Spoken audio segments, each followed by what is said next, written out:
a un nuevo Mates con Historia, un placer poder saludarlos desde Rosario. Vamos a agradecer en primer lugar a quienes conducen el programa Cabaret Voltaire. La verdad que me invitaron el domingo pasado, estuve a la noche. Un saludo y un agradecimiento a Tomás y a Mauricio, con quienes estuvimos hablando de historia. La verdad que me sentí muy cómodo, me sentí muy a gusto con esa charla, esas preguntas, en un ida y vuelta muy lindo, muy ameno. Los felicito, porque tienen un programa con muchos seguidores, jóvenes graduados, muy formados en sus respectivas disciplinas, muy interesados por la historia, de mucha lectura, con muchas coincidencias, quizá algunas diferencias en matices, pero la verdad que los felicito y les agradezco la invitación a participar del programa. Vamos a dejar allí partes de ese programa y les dejamos el link por si les interesa profundizar en lo que estuvimos charlando con Tomás y Mauricio. Les dejo un saludo y un agradecimiento nuevamente. Continuamos con la historia argentina. Estamos en el pasado remoto. La cuestión hemos visto la formación de la conciencia del pueblo español, el rol de los reyes católicos, el descubrimiento de América, cómo España va a tratar a América, su vínculo jurídico con el nuevo mundo, los reinos de Indias, lo que fue un poquito el periodo de esplendor de la formación de la conciencia hispanoamericana, criolla, moldeada en el molde precisamente de la España que al mismo tiempo se transformaba y constituía el Imperio Español. El Imperio Español, cuyo apogeo fue bajo la casa, el reinado de los reyes pertenecientes a la casa de los Habsburgo o la casa de Austria, empezando con Carlos I, su hijo Felipe II, siglos XVI, siglos XVII. Pero también llega el momento de tocar y analizar lo que significó la llegada de una nueva dinastía al trono español, de origen francés. De origen francés me estoy refiriendo a los Borbones o a la familia de Borbón. Una casa de origen francés que ya reinaba en Francia,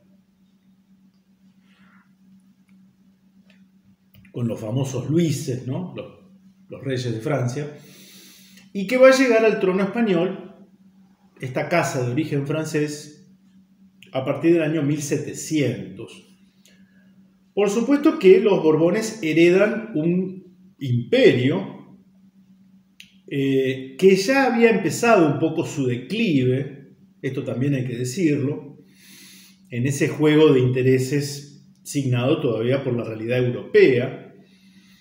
Y el primer monarca español de la Casa de Borbón va a ser Felipe V, que era nieto de Luis XIV. ¿Sí? Felipe V, rey de España a partir de 1700, era nieto de Luis XIV, el famoso rey que es el arquetipo del absolutismo monárquico, con su famosa frase, el Estado soy yo. Esto marca una ruptura, Lo analiza muy bien Vicente Sierra en su obra. Acá tengo el tomo segundo de Historia Argentina de Vicente Sierra. Yo les digo, debe valer una fortuna ahora los tomos de Historia Argentina de Vicente Sierra. Es una muy buena inversión. Es una muy buena inversión porque vamos a leer parte de lo que dice Vicente Sierra respecto de la llegada de los Borbones al trono español, que marca, insisto, una ruptura con lo anterior.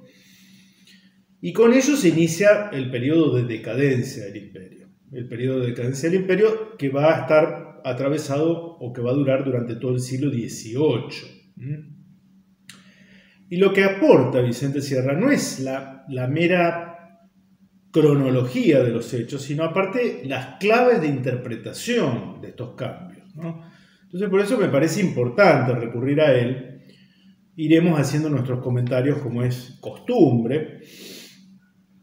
Dice lo siguiente: la actuación de los Borbones determinará al final del siglo XVIII, la existencia de dos Españas, la metropolitana y la americana. Ya veremos cómo esta España era más española que aquella. La España americana, según Vicente Sierra, es más española que la metropolitana.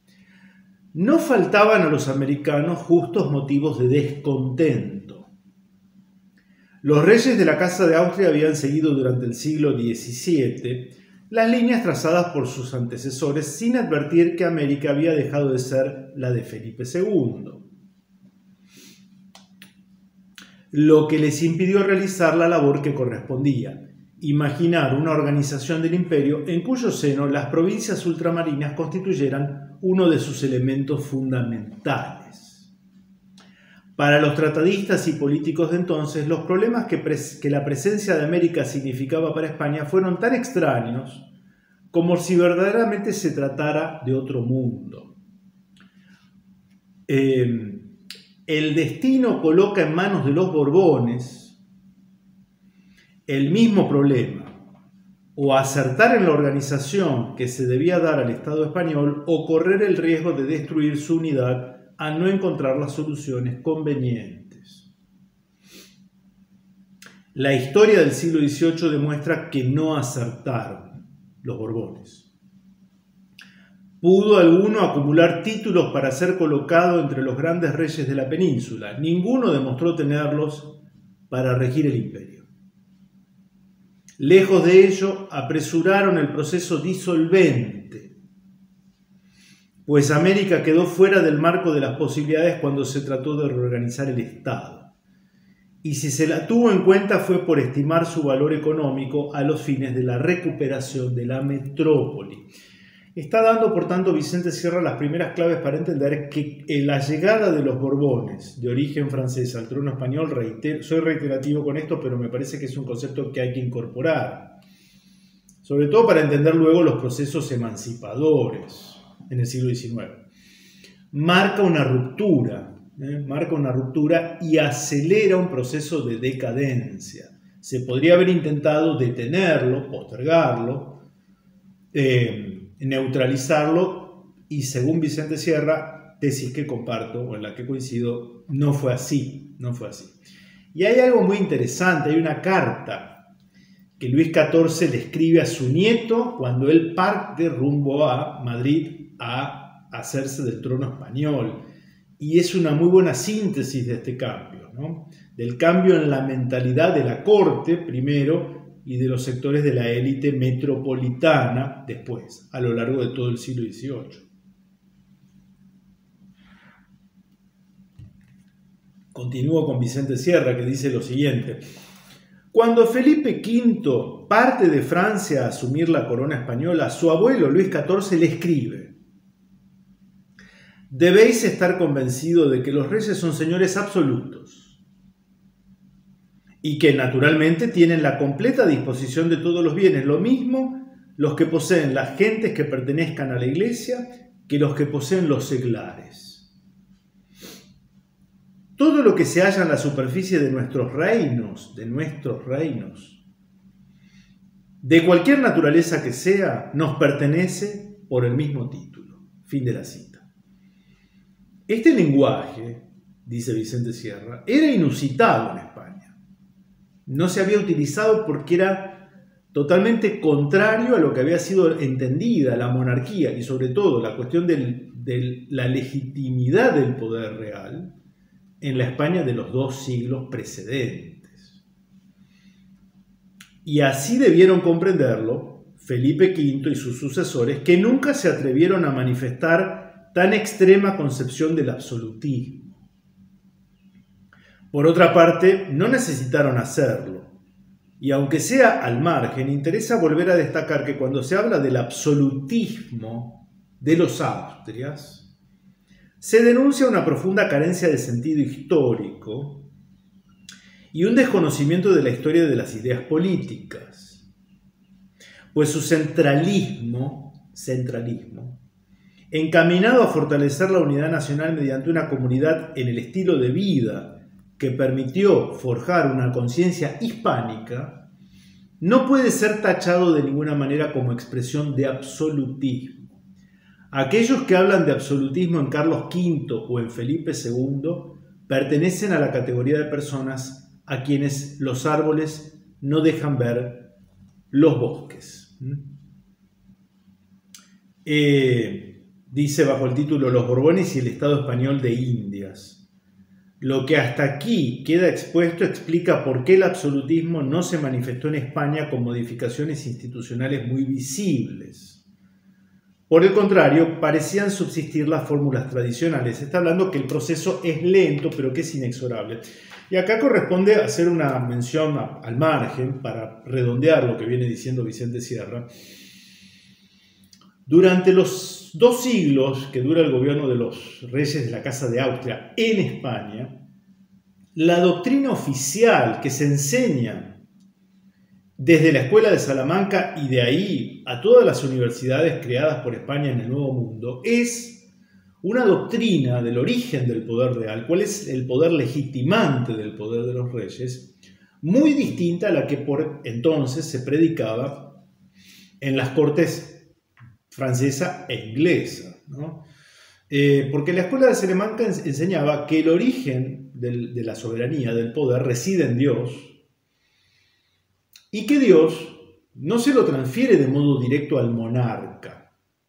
Durante 2 siglos España pergeña la idea de que el monarca no lo es por derecho divino, sino que Dios, originario de la soberanía, lo delega en el pueblo en su conjunto y es el pueblo el que se lo transfiere bajo ciertas condiciones para su ejercicio al monarca, ¿no?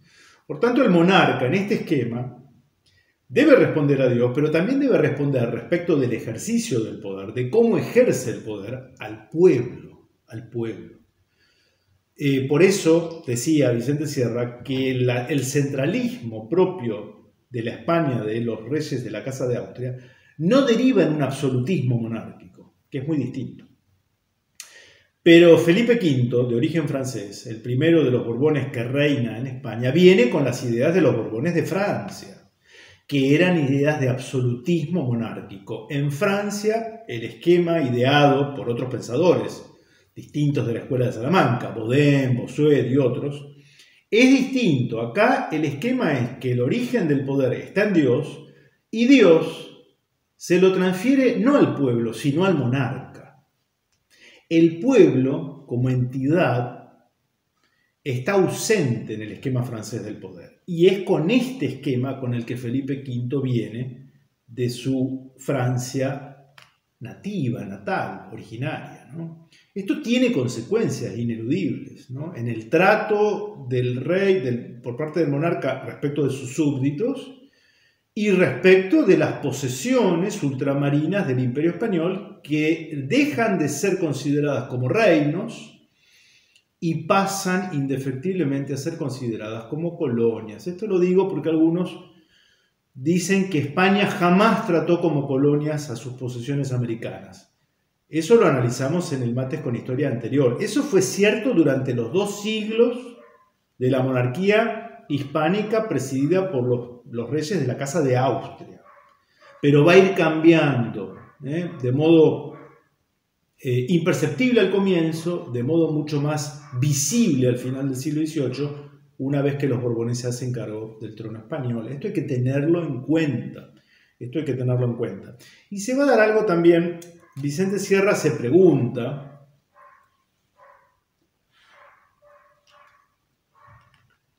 tenemos un perro admirador de Mates con Historia, es seguidor, por eso lo toleramos, ¿no?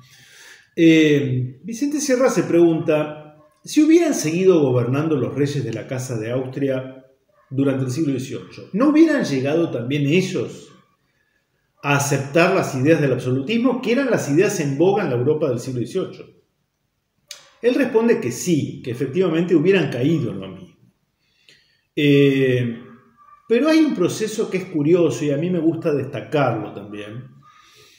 La que cambia es también España. Hay una parte más adelante que Vicente Sierra dice, la España que se avergüenza de sí misma.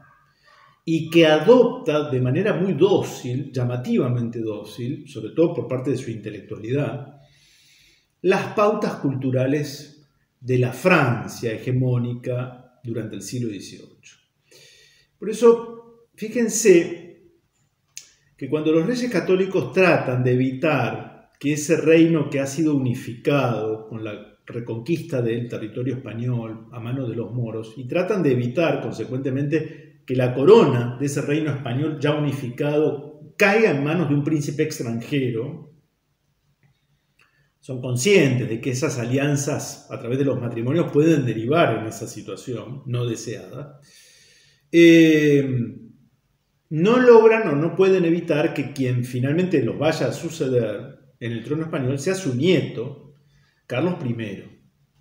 Carlos I nace en Gante, la actual Bélgica. Su lengua materna es el flamenco, podríamos decir el alemán, ¿no? Va a ser emperador de Alemania, o del Sacro Imperio Romano Germánico, si prefieren. Y sin embargo, con la llegada de los reyes de la Casa de Habsburgo, no se da un fenómeno que podríamos llamar de germanización de España. Esto no acontece, sino que acontece más bien lo contrario. Esos monarcas se castellanizan rápidamente, empezando por Carlos I. Y su hijo Felipe II, nadie duda de que es el arquetipo de la España hispánica, autoconsciente de sus valores y que los expande al expandirse los límites del imperio. Se da un proceso de hispanización, de castellanización de una casa procedente del mundo germánico. Nadie habla de que la España del siglo XVI se germaniza con la llegada de los Habsburgo. Sin embargo, 2 siglos después, sí se va a dar un fenómeno que es el del afrancesamiento de la corte española. Esto sí está estudiado y está reconocido, ¿no? Lo analiza muy bien María Elvira Roca Barea, dicho sea de paso, en su libro Imperiofobia, ¿no? Se los recomiendo porque analiza muy bien este fenómeno de afrancesamiento a partir del siglo XVIII, a partir de 1700, con la llegada de los Borbones, el afrancesamiento de la corte y luego de la intelectualidad, de la nobleza. Es un fenómeno que merece mayor detenimiento y mayor estudio, no lo podemos hacer ahora. Entonces, esto que acabo de decir es una reflexión que vengo haciendo yo desde hace años, ¿no? Que no la he leído en ningún otro autor, no la he escuchado, quizás pero es algo que es para tener en cuenta. ¿Por qué esa España que había forjado un imperio a lo largo de 2 siglos, el más poderoso del mundo, y era adalid de ciertos valores que sintetizamos bajo el nombre de hispanidad, de un día para el otro, a partir de 1700, con la llegada de un príncipe de origen francés, se afrancesa? Cosa que no ocurrió 2 siglos antes, que no se germanizó con la llegada de una casa de origen germánico o austríaco, para hablar con más precisión. Es un fenómeno para estudiar, ¿no? María Elvira Roca Barea, dicho sea de paso, abunda en esto en el siguiente dato que es clave para entender lo de la leyenda negra antiespañola, que tiene su origen en la propia corte en Madrid a lo largo del siglo XVIII. ¿Por qué? Porque ella lo analiza y dice: Felipe V fue educado en París en el desprecio a España y todo lo que España significaba. Así lo educaron a él, porque era de origen francés. ¿Y qué va a hacer ahora sentado en el trono español?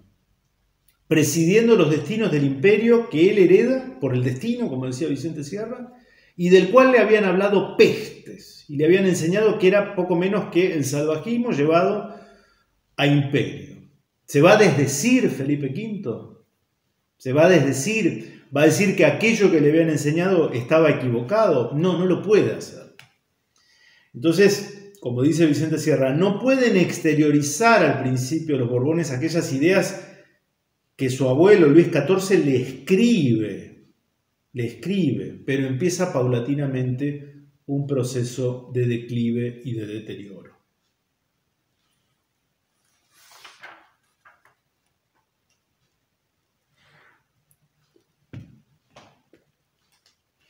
Continúo con Vicente Sierra, va ahondando en este pensamiento. Dice, el centralismo administrativo borbónico respondía al tipo francés. Y con el tiempo se tradujo en una unificación legalista del imperio mediante un régimen de funcionarios reducida toda jurisdicción a la absoluta del monarca. Cuando Carlos III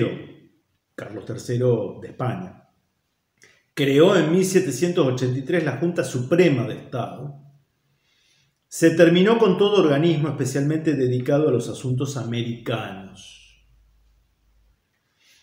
lo que originó la supresión de la personalidad política que los reyes de la Casa de Austria habían reconocido a los reinos indianos. Esto que analizamos en ese Mates con Historia, dedicado a ver cómo trató España, la España descubridora y colonizadora, a los habitantes de América, y cómo fue el vínculo jurídico con los reinos de América, eso queda en el olvido, queda abandonado, ¿no?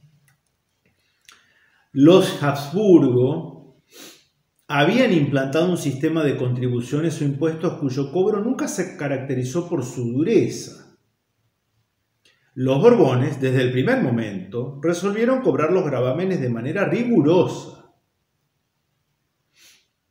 Y, apretados por sus necesidades financieras, crearon algunos nuevos, lo que provocó tumultos y rebeliones, algunos de los cuales alcanzaron singular gravedad, como la de los comuneros de Nueva Granada y las del Inca Tupac Amaru en el Perú. Es decir, movimientos, rebeliones, mucho antes de que llegaran a este mundo los libertadores del siglo XIX, dicho sea de paso, a lo largo del siglo XVIII.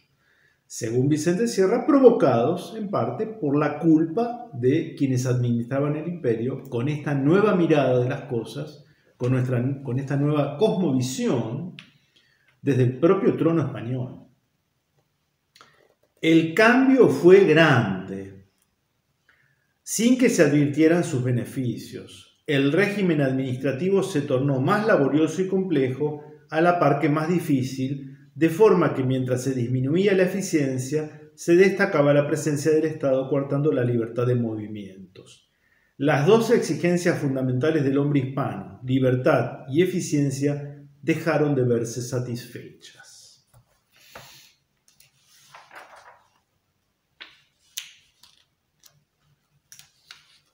Algunas ideas sobre el despotismo ilustrado. Esto bajo el título que da Vicente Sierra, España deja de creer en sí misma. España deja de creer en sí misma, siglo XVIII. La traducción política de este momento fue el llamado despotismo ilustrado, que centró el gobierno en torno a la persona del monarca.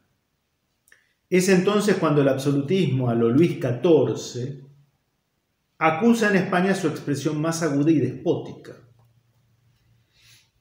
Todo el poder se concentra en el rey, el cual, en compensación, apoya las grandes reformas que requiere la conquista de la felicidad del pueblo español. He aquí el despotismo del brazo de la Ilustración. Su principal paso es negar la adaptabilidad de lo tradicional a la nueva estructura que debe darse a la sociedad. Por buena voluntad que se ponga en el estudio de las obras de autores españoles que representan tal pensamiento, no se advierte en ellas ni originalidad ni muy firmes convicciones. Hay una crisis profunda a lo largo del siglo XVIII.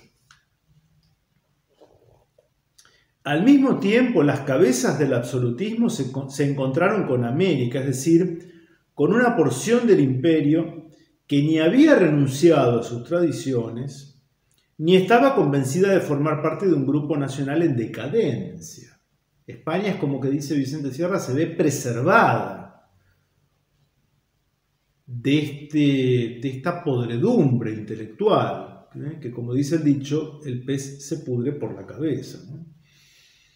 Era una porción que había forjado su civilización sobre elementos espirituales, es decir, sobre algo antiutilitario que no cabía en el estrecho marco de las premisas esenciales de la Ilustración. Los hombres de Carlos III, Carlos III va a ser el arquetipo del monarca del despotismo ilustrado, segunda mitad del siglo XVIII. Después abunda Vicente Sierra. Esto lo hemos analizado cuando hicimos ese Mates con Historia dedicado a la expulsión de la Orden de los Jesuitas, que fue ordenada por Carlos III, 1767, bien digo, él era el rey.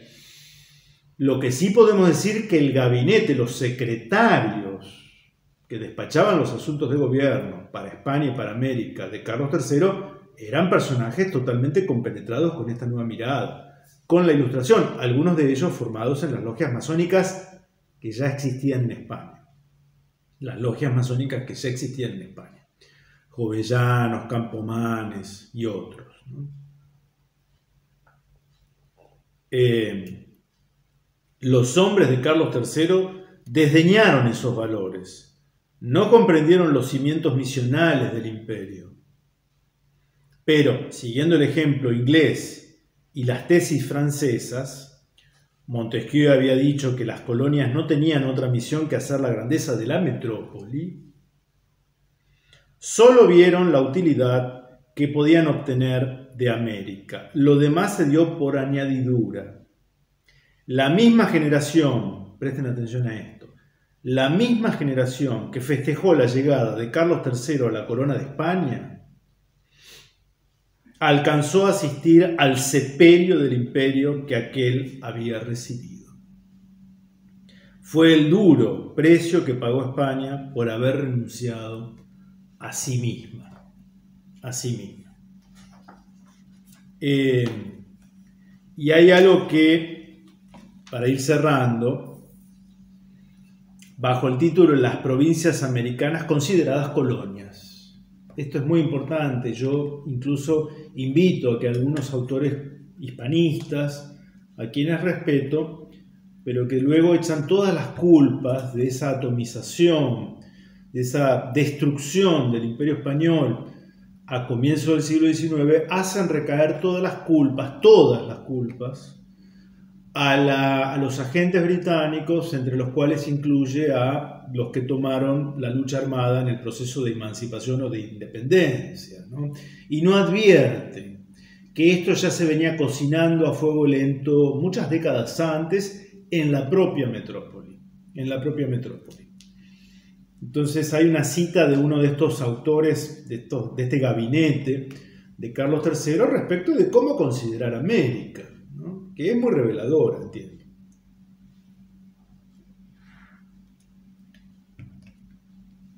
Fíjense lo que dice Vicente Sierra. No puede negarse que Carlos III se forjó una política americana, pero también debe aceptarse que lo hizo respondiendo a ideas antihispánicas respecto de las posesiones americanas, a las que estimó como colonias de acuerdo a la tesis de origen inglés y francés. Hasta él, América constituía una serie de reinos, pertenecientes a la corona de Castilla y no dependientes de la nación española. En este proceso es esencial comprender, y para la interpretación de los grandes sucesos del siglo XIX, esto se hace imprescindible, pone entre paréntesis Sierra, que el absolutismo monárquico, al provocar la aparición del poder del Estado, crea también los fines del Estado, o el Estado con finalidades propias. Tal posición determina que todos los elementos constitutivos del Estado se integren como factores, no de sus propias finalidades, sino de las que el Estado sostiene. Para Carlos III, el Estado y la nación española son una misma cosa, y ese Estado-nación domina unas posesiones ultramarinas que están en el deber de servir a sus finalidades. Al respecto, es de sumo interés estudiar el concepto que de América tuvo Campomanes, dada su significación y su influencia en la época. En su famoso discurso sobre la educación popular, no hay un detalle que no denuncie que América era una parte del imperio, reino o provincia, pero en unas Apuntaciones, otra obra, ¿no?, escritas en 1788 para no ser publicadas, José Muñoz Pérez advierte el cambio que se opera en Campomanes. Como dice este autor, se trata de una pieza donde Campomanes puede expresar con claridad su pensamiento sin temor a herir susceptibilidades, pues es un informe privado para el rey, en el que considera especialmente el tema de la naturaleza de las colonias. Y cita: no es nuevo que una nación pueble en países o regiones remotas. En todas las edades se han dado establecimientos o colonias trasplantados a una larga distancia. Y en otra parte dice: idea por mayor de las colonias establecidas en las Indias occidentales, desde su descubrimiento hecho por los españoles en 1492. Dice nuevamente Sierra: divide las colonias en mercantiles y militares. Y al analizar la naturaleza de las que se han fundado desde 1492 en las Indias occidentales, o sea, América, dice: las españolas y portuguesas pueden considerarse como colonias militares. Cita textual, de uno de los secretarios del gabinete de Carlos III de España. Según Campomanes, en la condición de colonias es esencial el hecho de que éstas reconozcan su dependencia respecto de la metrópoli en materia de comercio. Para él, América no tiene otra función que revitalizar la economía de la metrópoli. Entonces, esto me parecía importante para entender que hubo un cambio trascendente. Es decir, no es una mera sucesión dinástica la llegada de los Borbones al trono español, como ocurre en las monarquías. Supuso un proceso de ruptura con lo anterior, que se traduce en una infinidad de aspectos. No solo la concepción del poder cambia y se deriva en un absolutismo monárquico, que va a producir fines del siglo XVIII y hasta mediados del siglo XIX toda una serie de convulsiones sociales que no habrían ocurrido de mantenerse una línea como era la que marcaba la Escuela de Salamanca, ¿no? Aparece la burguesía comercial como un factor de poder, y esto va a tener expresiones políticas, la Revolución Francesa en 1789 y otras, ¿no? Y por eso cuando algunos dicen, no, pero la Constitución de Cádiz de 1812 reconoce la España, las dos Españas, y que los reinos americanos son parte constitutiva de la monarquía, sí, es cierto, eso está en la Constitución de Cádiz de 1812, pero llega tarde. Se intenta volver a la vieja teoría que había sido abandonada por más de un siglo.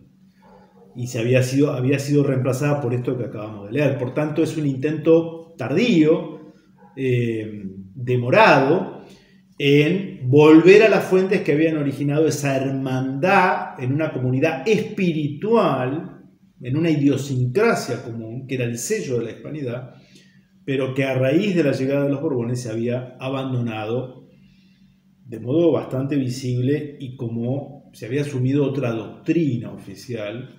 Y por tanto, lamentablemente, el destino ya estaba echado.